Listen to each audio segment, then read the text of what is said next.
My name is Sarah Irving, and what happened last month taught me that sometimes the most powerful response to family manipulation isn't anger. It's a perfectly executed legal transaction. You know that feeling when your parents call you selfish for keeping something that's rightfully yours?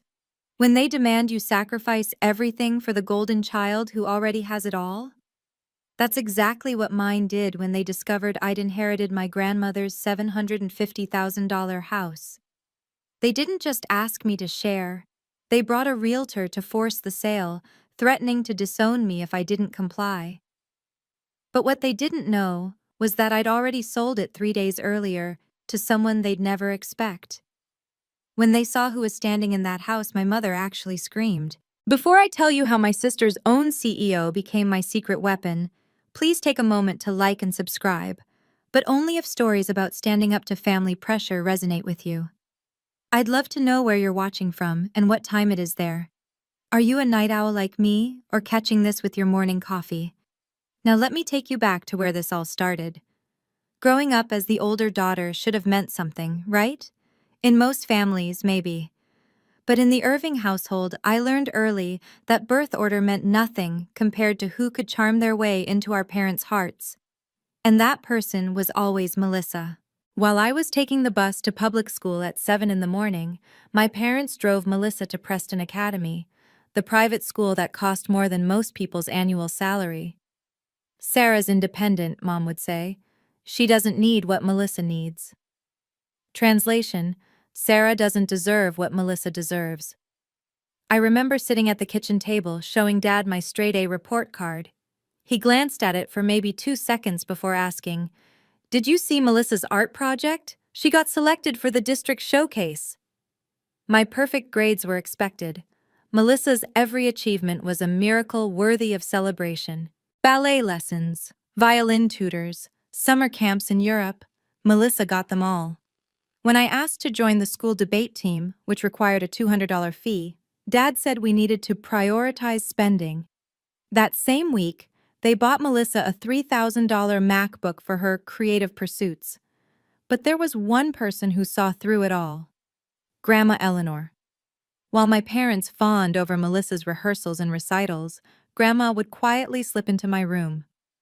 "How's my brilliant girl?" she'd ask, genuinely interested in my robotics club projects and my part-time job at the library. "Why do they love her more, Grandma?" I asked one night when I was 16, after my parents missed my National Honor Society induction to attend Melissa's dance recital. She pulled me close, her lavender perfume wrapping around me like armor. "They don't love her more, sweetheart. They love themselves more, and Melissa reflects what they wish they were. You, my dear Sarah, reflect who they actually are: hardworking, practical, unadorned, and that terrifies them." I built my life on those words. While Melissa floated through college on our parents' dime, I worked 3 jobs to pay my way through state school. While she found herself through 6 changed majors, I graduated with honors in accounting. Boring? Maybe. Practical? Absolutely. The day I got my CPA license, Grandma was the only one who came to celebrate. My parents were in Cabo, celebrating Melissa's engagement to a man she'd known for 3 months.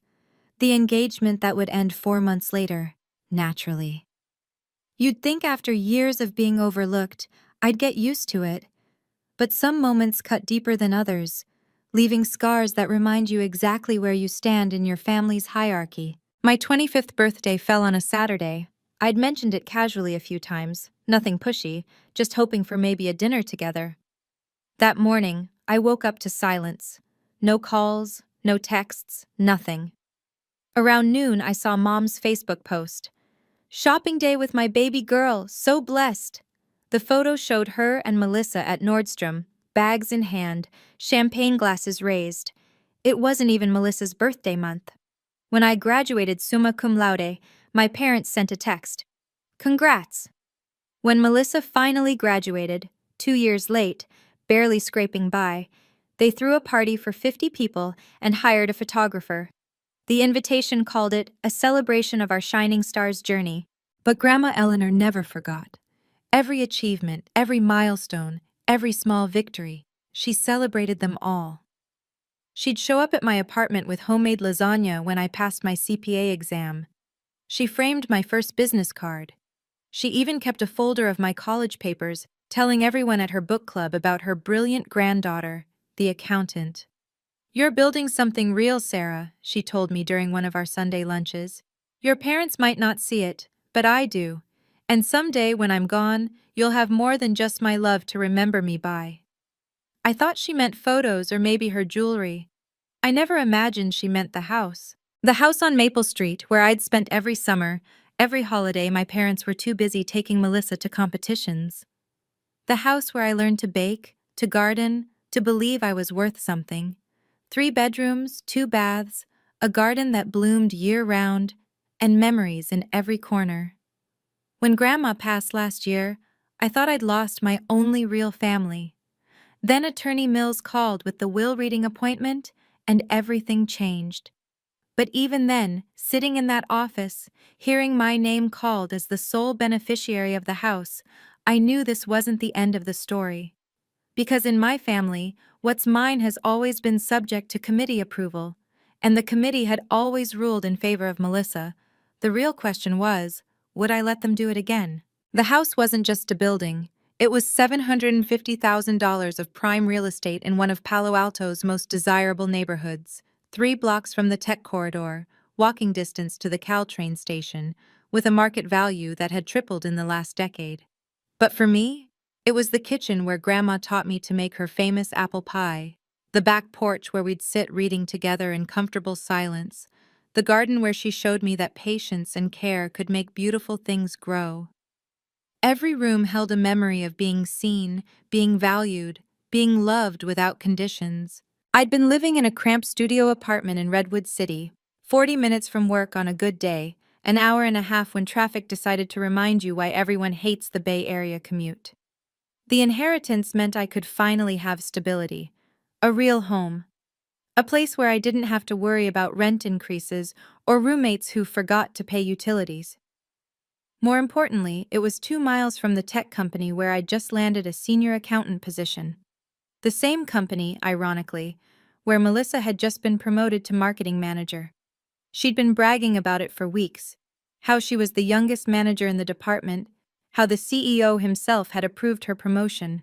The house would cut my commute from 40 minutes to 5.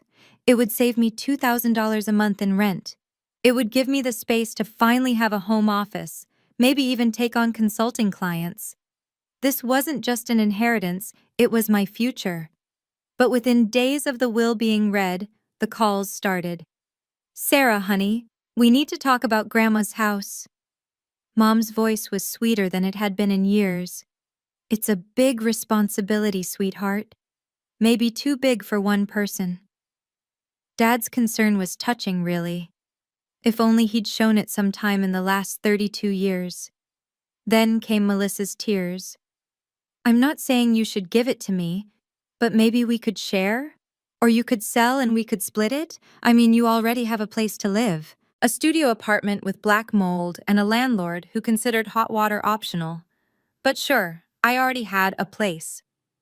The pressure was building, and I knew from experience it would only get worse. In the Irving family, no was just the opening negotiation. The text messages started at 6 a.m. and didn't stop until midnight. Every day, for 2 weeks straight. "Family means sharing, Sarah. Don't be selfish. Your sister is starting a new life. She needs this more than you. Grandma would be disappointed in your greed." That last one almost made me laugh.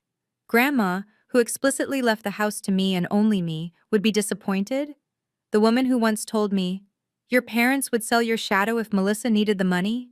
Melissa's tears had evolved into full-blown hysteria. She'd call sobbing about how she and her new boyfriend, yes, another one, were ready to build a life together, but couldn't afford a house in this market. How it wasn't fair that I got a free house while she had to struggle, in her luxury apartment that our parents paid for. Then came the family intervention. Aunt Helen, Uncle Robert, cousins I hadn't heard from in years, all suddenly concerned about family unity and fairness. Their messages were carbon copies of each other, like Mom had sent them a script. think about what's best for everyone, not just yourself. Melissa has always been fragile. You're the strong one. Don't let property come between family. The Thursday before the meeting at Attorney Mill's office, Dad sent the ultimatum. Either you agree to sell and split the proceeds, or you're no longer welcome in this family. Your choice. I stared at that text for an hour. No longer welcome in the family. As if I'd ever truly been welcome in the first place. That's when my phone buzzed with a different kind of message. Unknown number. Sarah, this is Marcus Chen. I heard through professional channels you might be selling a property on Maple Street. I'm very interested. Can we talk? Marcus Chen, my old study partner from college who'd gone on to build a tech empire. Marcus Chen, who was now CEO of the very company where Melissa had just been promoted.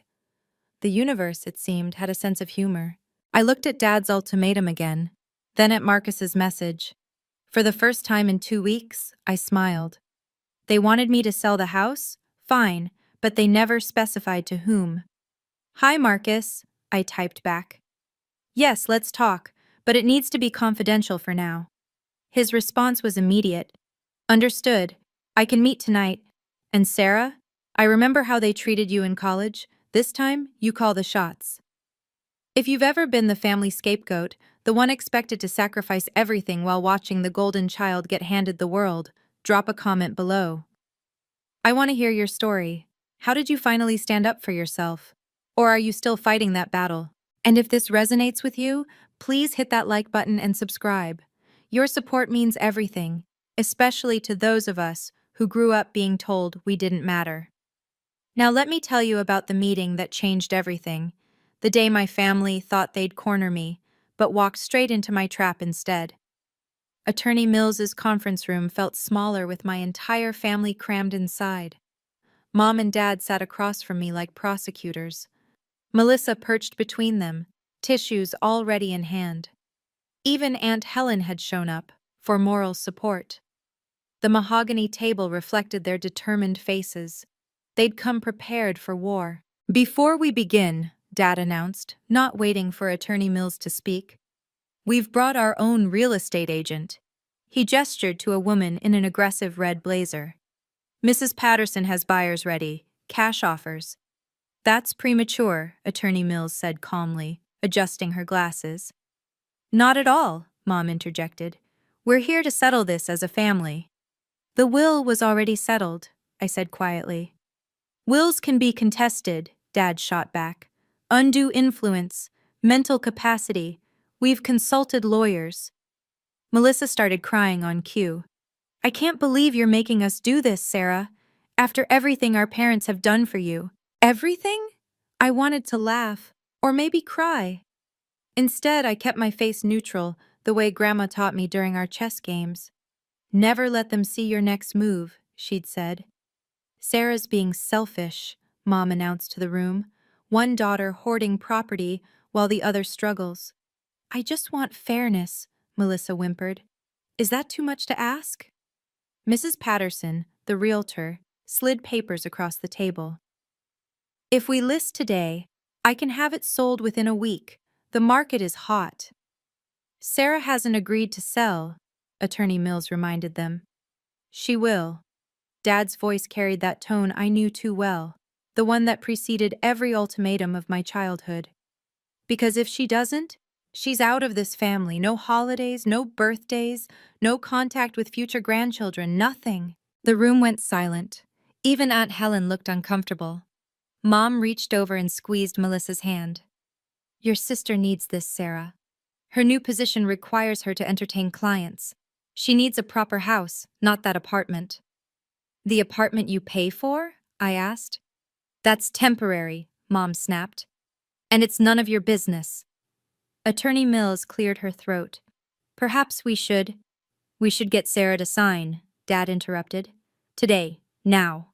I looked at each of their faces, so confident, so sure they'd won. My phone vibrated in my pocket. A text from Marcus. Contract signed, ready when you are. Actually, I said, standing up, there's something you should know. Sit down, Sarah, Dad's command voice, the one that used to make me freeze as a child. I remained standing. I need to tell you something. The only thing you need to tell us is yes, Mom said. Yes, you'll sell. Yes, you'll share with your sister. Yes, you'll stop being difficult. Melissa dabbed her eyes. I've already told Brad we might be house shopping soon. You're embarrassing me, Sarah. Brad, this month's soulmate. I wondered if he knew about Kevin from last month, or if that had been conveniently forgotten like all of Melissa's inconvenient truths. Your sister has worked so hard for her promotion, Aunt Helen added. She deserves a house that reflects her new status. Unlike you, Dad said, his voice dripping contempt. An accountant, living in a studio. What do you need with a 3-bedroom house? She probably wants to rent it out, Melissa suggested. Make money off Grandma's death. It's disgusting. The irony of Melissa calling anyone else money-hungry while demanding my inheritance almost broke my composure. Almost. Mrs. Patterson pushed the papers closer. The offer is generous, more than fair market value. You'd each walk away with enough for a down payment. Each? I looked at the realtor. The house is mine. Don't be technical, Mom scolded. Family shares. Like you shared college tuition? I asked. Like you shared birthday celebrations?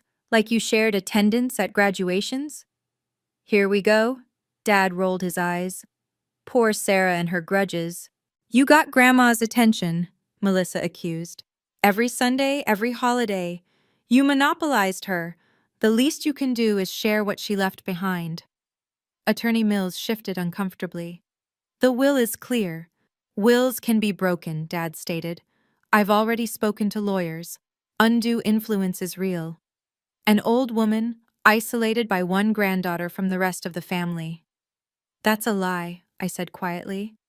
Is it? Mom challenged. You were always at her house, always filling her head with stories about how unfair we were, turning her against Melissa. My phone buzzed again. Marcus. En route. ETA 15 minutes. I looked at my family. These people who shared my DNA but had never shared my struggles, who demanded everything while offering nothing. Who saw my inheritance not as Grandma's final gift, but as their entitlement. You want the house? I asked. Fine, let's go see it. The room erupted in suspicious murmurs. Dad's eyes narrowed. What are you playing at? No games, I said, checking my phone. But if we're doing this, let's do it at the house. You should see what you're so desperate to take. It's not taking if it's family, Mom corrected, already gathering her purse.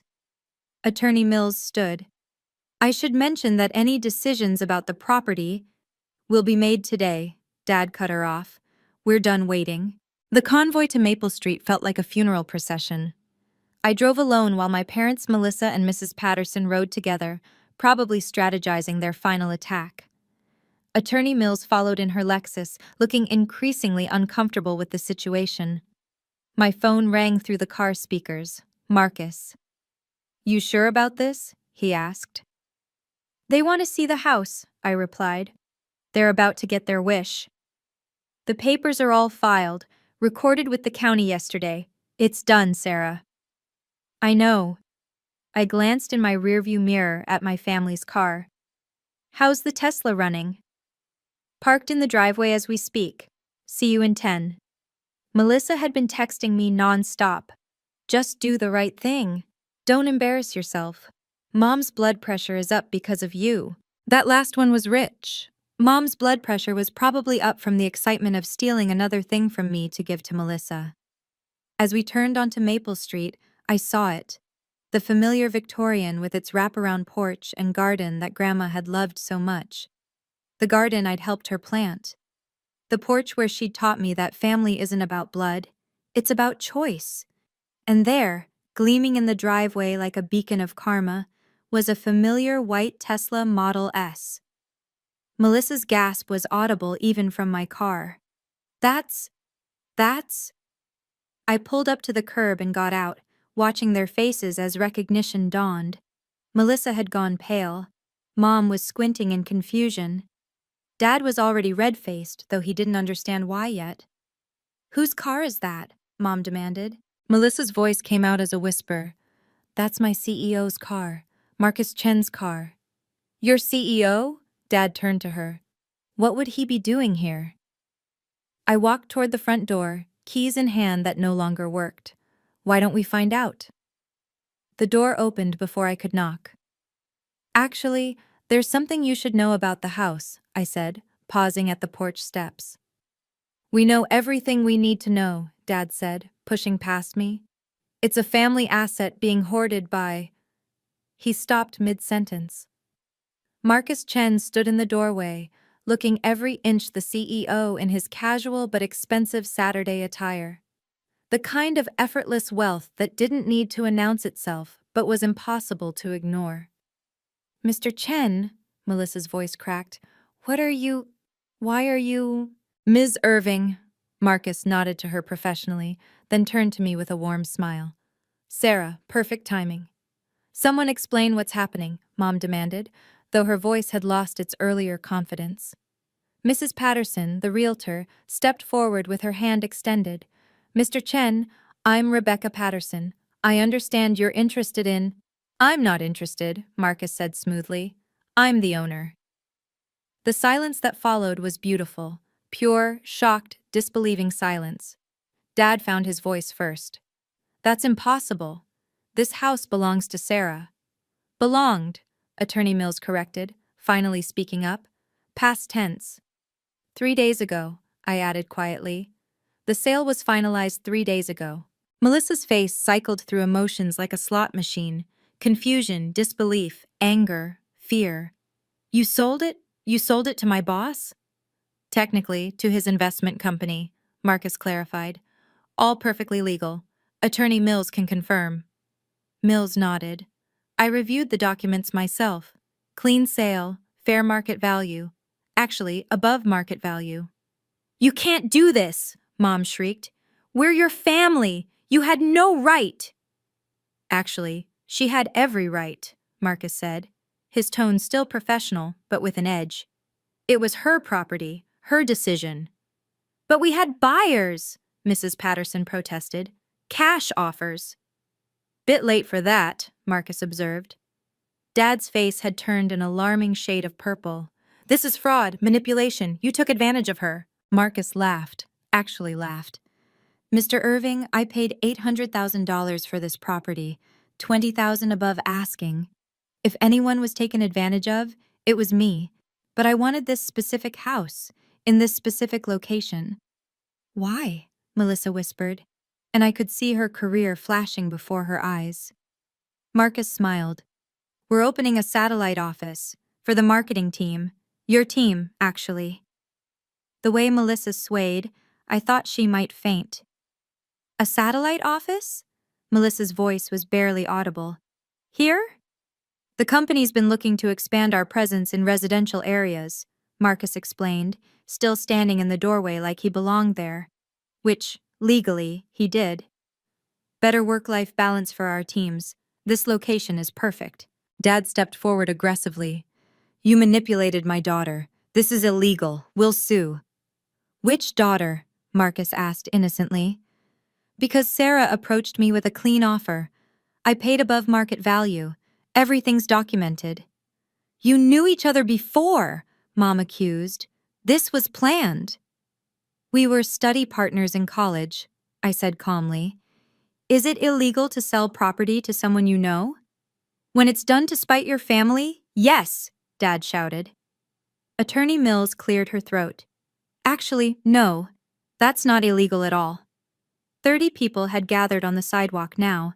Neighbors Grandma had known for decades, watching the Irving family drama unfold like a live soap opera. Mrs. Kim from next door had her phone out. Mr. Peterson was openly grinning. "Sarah, please," Melissa begged, tears streaming. "This is my career, my future." "Your career is fine," Marcus assured her, "as long as you maintain professional standards." The threat was subtle but clear. Melissa caught it. Her tears stopped instantly. "You vindictive little—" Mom started toward me, but Attorney Mills stepped between us. I'd be very careful, Mrs. Irving. Assault charges won't help your situation. What situation? Dad demanded. We'll contest this sale. Undue influence, fraud, something. On what grounds? Mills asked. That Sarah sold her legal property to a willing buyer? She did it to hurt Melissa, Mom cried. I did it to secure my future, I corrected. Just like you've always secured Melissa's. Mrs. Patterson was backing toward her car. I should go. This is clearly a family matter. Not anymore, Marcus said. This is a business matter now. You haven't heard the best part, I said, finding my voice stronger than it had ever been with them. I have a 10-year lease agreement, below market rent. I'll be living here while you, I looked at Melissa, work here. Melissa made a sound like a wounded animal. You'll be here? Every day? Every single day, I confirmed. Your big promotion, your fancy new office, it'll be in Grandma's house, with me as your landlord's tenant. This can't be happening, Melissa whispered, gripping Mom's arm. He can't make me work here, that's harassment or something. Marcus's expression remained professionally neutral. The marketing team needs collaborative space. This house has been designated for that purpose.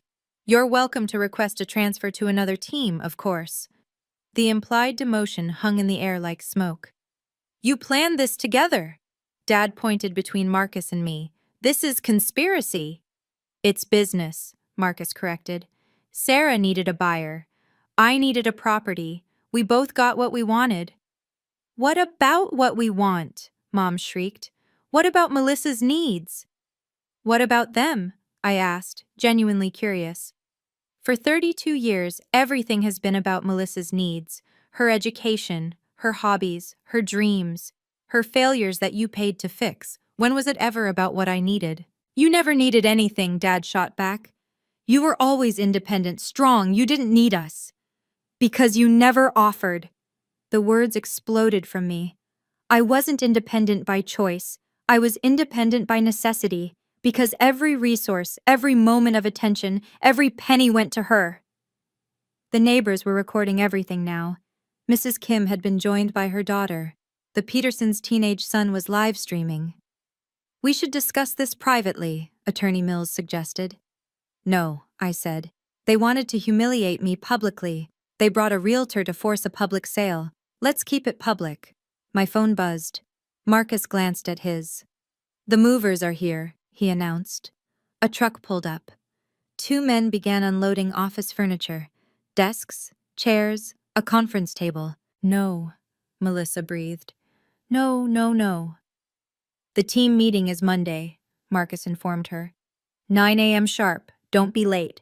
I won't work here. Melissa stamped her foot like the child she'd never stopped being. I refuse.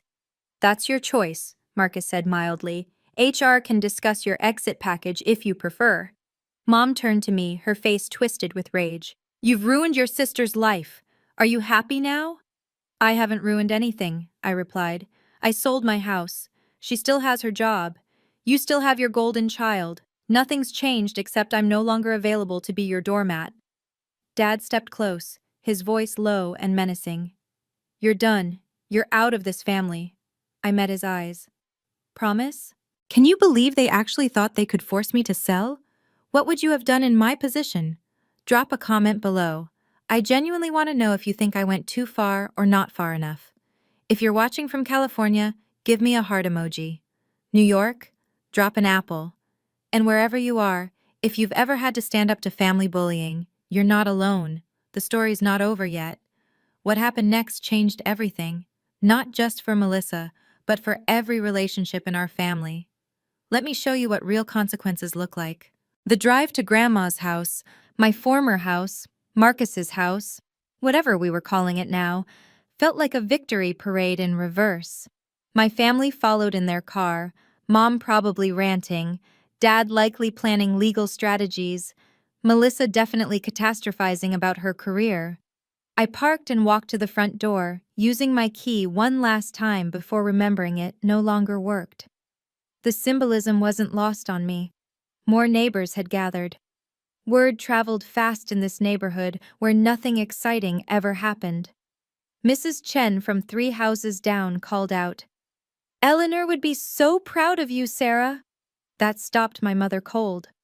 Proud? Of this betrayal? Of her granddaughter finally standing up for herself, Mrs. Chen shot back. We all knew how you treated her. Eleanor told us everything. The revelation that Grandma's neighbors knew our family's secrets made Mom's face cycle through several shades of red.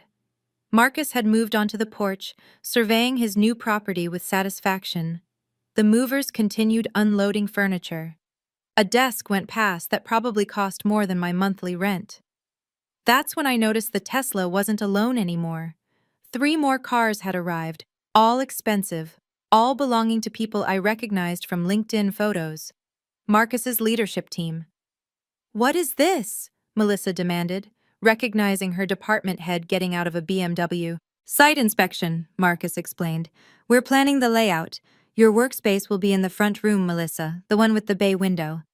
Grandma's reading room, where she'd spent countless hours with her books and her tea, watching the street, waving at neighbors. Now it would be Melissa's office, where she'd have to see me coming and going every single day. "That's," Melissa started, then stopped. What could she say? That it was inappropriate? Unfair? Rich, coming from her. Her department head, Jennifer Wu, walked over. "Melissa, didn't expect to see you here. Getting a preview of the new space?" Melissa's mouth opened and closed like a fish. Yes, just looking." "Sarah," Jennifer noticed me, extending her hand. "Marcus mentioned you're our residential tenant. How wonderful that you'll be staying in your grandmother's house." "You know each other?" Mom asked suspiciously. "We met at the company holiday party," Jennifer explained. "Sarah did some consulting work for our finance department last year. Brilliant work on the tax restructuring." Another secret revealed. I'd been consulting for Marcus's company for months, building relationships, proving my worth in ways that had nothing to do with family connections. "You've been planning this," Dad said, the full realization hitting him. "This whole thing. You've been planning to humiliate us." "No," I said simply. "I've been planning to survive you."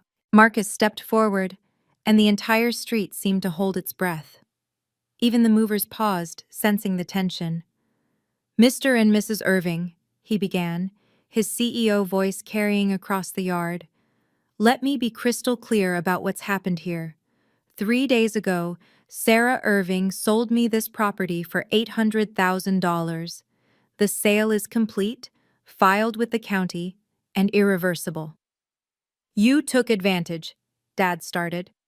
"I took advantage of a fair market opportunity," Marcus cut him off. "Sarah needed a buyer who would respect her attachment to this property. I needed a location for our satellite office.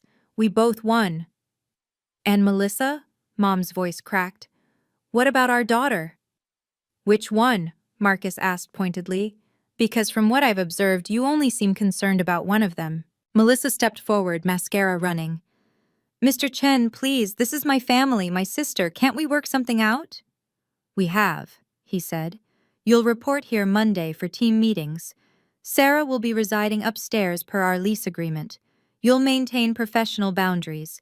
Any harassment of our tenant will result in immediate termination." "Harassment?" Melissa gasped. "She's my sister." "Who you tried to force out of her inheritance," Jennifer Wu added, clearly having been briefed. "That ends now." The neighbors were eating this up. Mr. Peterson actually had popcorn. Where did he even get popcorn? "This is extortion," Dad sputtered. Attorney Mills, who'd been silent, finally spoke. "Actually, it's consequences. Something your family seems unfamiliar with." "Janet!" Mom gasped. "You're supposed to be neutral." "I am neutral," Mills replied. "I'm also honest.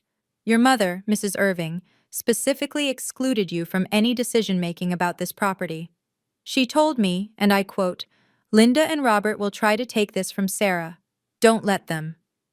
The silence was deafening. "Grandma said that?" I asked, my voice small. Mills nodded. "She knew exactly what she was doing. She also knew Sarah would need protection from family pressure. That's why she insisted on the specific language in the will. No sharing clauses, no family override provisions. Just Sarah. She turned our mother against us, Mom accused. No, Mrs. Kim called out. Eleanor saw who you really were. We all did. The way you'd parade Melissa around while Sarah walked behind. The birthday parties you threw for one daughter while forgetting the other existed. That's private family business, Dad roared. Not when you're screaming on my new lawn, Marcus observed. Which, by the way, you're trespassing on. Unless Sarah invites you in, you need to leave.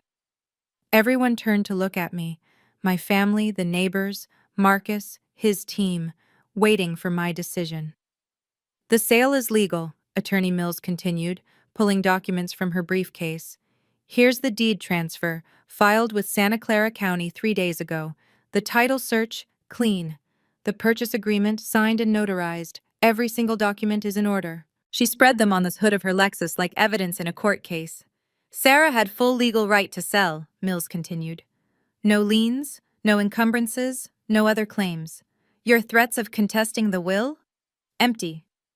The statute of limitations for undue influence claims requires proof of manipulation at the time of signing. Eleanor was evaluated by 2 separate physicians before finalizing her will. Both confirmed she was of sound mind. You knew about this? Dad accused Mills. I knew Sarah was considering a sale. It's not my job to inform you of her legal decisions. But family, Mom started. Has no legal standing here, Mills finished. Sarah owns nothing to you regarding this property. She never did. Marcus pulled out his phone. I have the wire transfer records here. $800,000, cleared 3 days ago. Would you like to see them? This is disgusting, Mom spat. Using money to destroy family bonds. The only thing destroyed here is your assumption that you could control Sarah forever, Marcus replied. I watched Melissa process everything. Her boss owned her new office. Her office was in the house she'd tried to steal from me. She'd have to see me every day, knowing I could have made her homeless with my inheritance, but instead chose to protect myself. There's more, I said quietly, finding my voice. The lease agreement includes a clause. I have right of first refusal if Marcus ever sells, at the original purchase price. What? Dad's head snapped toward me. It means, Attorney Mills explained, that Sarah can buy the house back for exactly what Marcus paid, whenever he decides to sell. She's not just a tenant, she's a future owner with protected rights. That's... Mom struggled for words. That's planning. Long-term planning. Something you never taught me, I said. But Grandma did. She said the best revenge isn't emotional, it's contractual. Marcus smiled. Your grandmother sounds like she was a wise woman. She was, I said, looking directly at my parents. She saw what you never did, that I wasn't weak because I was quiet. I was watching, learning, waiting. For what? Melissa asked. For the moment you tried to take the one thing that was truly mine. And look, I gestured to the papers, the house, the witnesses. Here we are. So let me understand this, Melissa said slowly, her marketing brain finally catching up. I have to work in this house. My office will be in Grandma's reading room, and you'll be living upstairs. Correct, Marcus confirmed. And if I refuse? That's your choice. But refusing a reasonable work assignment would be considered insubordination. This isn't reasonable, she protested. This is punishment. This is business, Jennifer Wu interjected. The location was chosen for its proximity to client bases and the residential feel we want for creative sessions. Your personal connection to the property is irrelevant. Irrelevant? Mom shrieked. My daughter has to work in a house she should have inherited. Should have? I asked. Based on what? Being born second? Being prettier? Being more loved? Based on need, Dad shouted. She needs it more. No, I said firmly. She wants it more. There's a difference. I need stable housing. She wants a status symbol. I need freedom from your manipulation. She wants another toy you'll buy her. How dare you? Mom started toward me again. Marcus stepped between us. "Mrs. Irving, you're trespassing on private property. Leave now or I'll call the police." "You wouldn't dare," Dad challenged. Marcus already had his phone out. "Santa Clara Police? Yes, I need assistance with trespassers at 427 Maple Street." "We're leaving." Mom grabbed Dad's arm. "But this isn't over." "Actually, it is," I said. "The house is sold. The contracts are signed. Melissa starts her new office arrangement Monday, and I'll be living my life, in my home, on my terms." "Your home?" Melissa laughed bitterly. "You're a tenant." "With a 10-year lease at below-market rent and the right to buy it back," I reminded her. "Which is more claim than you'll ever have." The police cruiser rounded the corner, lights off but visible. My parents backed toward their car. "You've chosen strangers over family," Mom said, her final shot. "No," I corrected. "I've chosen myself over people who never chose me." "This is all your fault," Melissa hissed at me. "When Mr. Chen gets tired of his little game, when you're alone with no family, remember you did this." "I'll remember," I promised. "Every morning when I wake up in my grandmother's house, every evening when I tend her garden, every time I don't have to beg for scraps of respect from people who should have loved me equally." They left then, Mom crying dramatically, Dad red-faced and muttering about lawyers, Melissa silent and shell-shocked. The aftermath was swift and brutal. Within an hour, Mom had posted on Facebook, "Heartbroken. When money matters more than mother's love, some daughters are just born cruel." Aunt Helen called me 15 minutes later. "Sarah, what really happened? Your mom's saying you sold the house to spite them." "I sold my house to someone who offered above market value," I said simply. "The fact that he happens to be Melissa's CEO is just coincidence." Helen laughed. Actually, laughed. "Coincidence my ass. Good for you, kid. Your grandma would be cackling."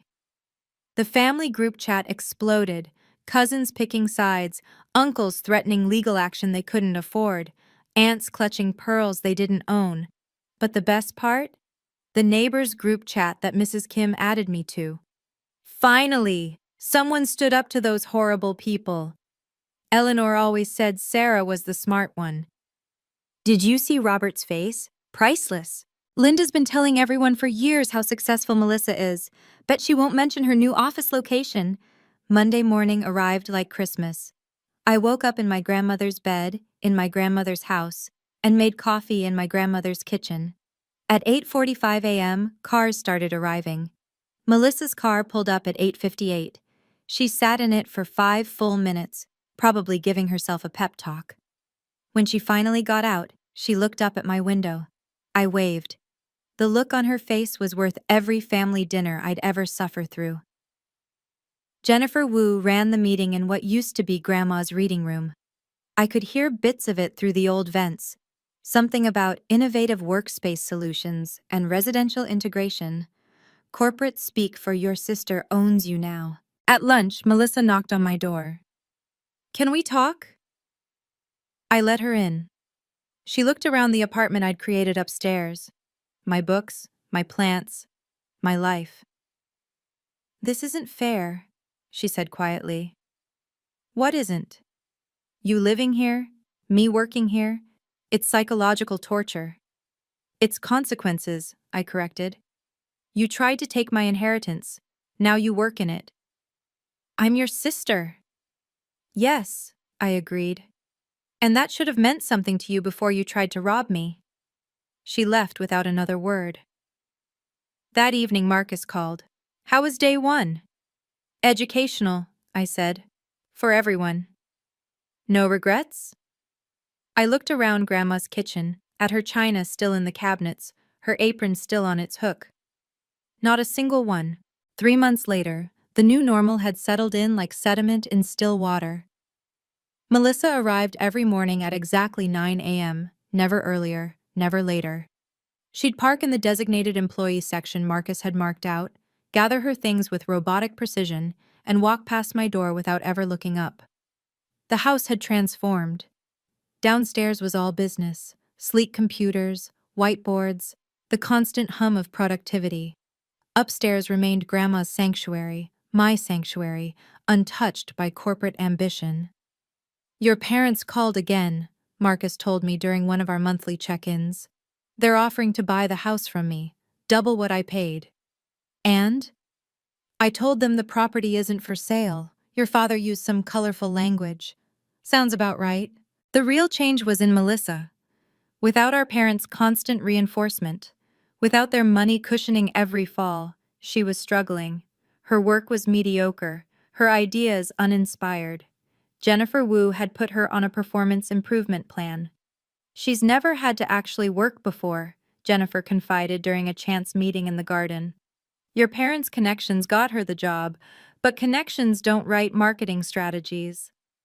The family had fractured completely. Thanksgiving passed without a word. Christmas, too. Mom sent one text. "You're missing Melissa's engagement party." Brad apparently had proposed. Or maybe it was Blake. I'd stopped keeping track. But here's what I gained. Peace. Mornings with coffee in Grandma's garden. Evenings with books in her reading chair. After business hours, of course. Weekends tending the roses she'd planted. The ones that bloomed despite neglect. Despite harsh weather. Despite everything. You know what Grandma told me once? I said to Marcus during a property walkthrough. She said the Irving family was like a garden where only one type of flower was allowed to bloom. Everything else got cut down or pulled out. And now? Now I'm growing wild. The financial security helped too. Between my accounting job, consulting work, and the money I saved on rent, I'd accumulated more savings in 3 months than in the previous 3 years. Meanwhile, Melissa was learning what life looked like without parental subsidies. Her luxury apartment was gone. The designer clothes, the expensive car, all downsized. "It's not fair," she'd complained to a coworker, not knowing I could hear through the vents. "She got everything." "Didn't she inherit it?" the coworker asked. "That's not the point." But it was exactly the point. I'd inherited what was mine, and for the first time in my life, I'd kept it. 6 months after the sale, I found myself in Grandma's garden at sunset, planting the last of the spring bulbs. The corporate buzz downstairs had ended hours ago. The house was mine again, filled with the kind of quiet Grandma used to say was good for the soul. My phone rang. "Mom, your sister lost her job today," she said without preamble. "I'm sorry to hear that," I said, and meant it. Despite everything, I took no pleasure in Melissa's failures. "This is your fault. The stress of working in that house, seeing you every day, it destroyed her performance." Her performance was her responsibility. Family helps family, Sarah. Family respects family, Mom. You taught me that. Just not the way you intended. She hung up. Marcus called an hour later. "Melissa's termination was performance-based. Nothing to do with the property situation. I wanted you to hear that from me." "I know," I said. "I've heard her work calls through the vents. She was coasting on charm in a job that required substance." "You could have helped her," he suggested gently. "I could have," I agreed. But she never asked. She demanded, manipulated, cried, and threatened, but she never once just asked. That night, I found a box in Grandma's closet I'd missed before. Inside were letters, dozens of them, all addressed to me but never sent. I opened one at random. "My dearest Sarah, I watch them dim your light and it breaks my heart. But I see the fire in you they're trying to extinguish. It's not gone, just hidden. One day, you'll have the chance to let it burn bright. When that day comes, don't hesitate. Don't feel guilty. Take what's yours and build the life you deserve. All my love, Grandma." The date was 3 years ago. She'd been planning this even then. The house was quiet now without the daily office chaos. Marcus had moved the marketing team to a proper commercial space after Melissa's departure. He'd only needed the house for 6 months to make his point. But my lease remained ironclad. 10 years of security at a rate that would let me save, invest, build. "You won," Melissa had texted me that morning. "Happy?" "I'm free," I'd responded. "There's a difference." The garden bloomed around me as spring arrived in full force. Every plant Grandma had loved, every flower she'd tended, came back stronger than ever. The neighbors stopped by regularly now, sharing stories of Grandma I'd never heard, treating me like I belonged here. Because I did. Your parents are selling their house, Mrs. Kim mentioned over tea. Moving to Arizona, said something about starting fresh where no one knows their business. Running away. It's what they did best when reality didn't match their narrative. But I wasn't running anymore. I was planted here, in Grandma's house, in her garden, in the life she'd made possible for me. Not out of spite or revenge, but out of love. Self-love. The kind Grandma had tried to teach me. The kind my parents had tried to beat out of me. The kind that bloomed anyway. Family isn't who you're born to, Grandma had written in another letter. It's who stands by you when standing by you costs them something. By that definition, I'd lost nothing and gained everything. Thank you for listening to my story. I know it was long, but family drama always is, isn't it? If you've ever had to choose between keeping the peace and keeping your self-respect, I'd love to hear about it in the comments. What boundaries did you have to set? What did it cost you? What did you gain? And if you think I did the right thing, hit that like button. If you think I went too far, tell me why. I genuinely want to understand different perspectives. Subscribe if you want more stories about standing up to family manipulation with strategy, not screaming. Until next time, remember, the best revenge is a legally binding contract.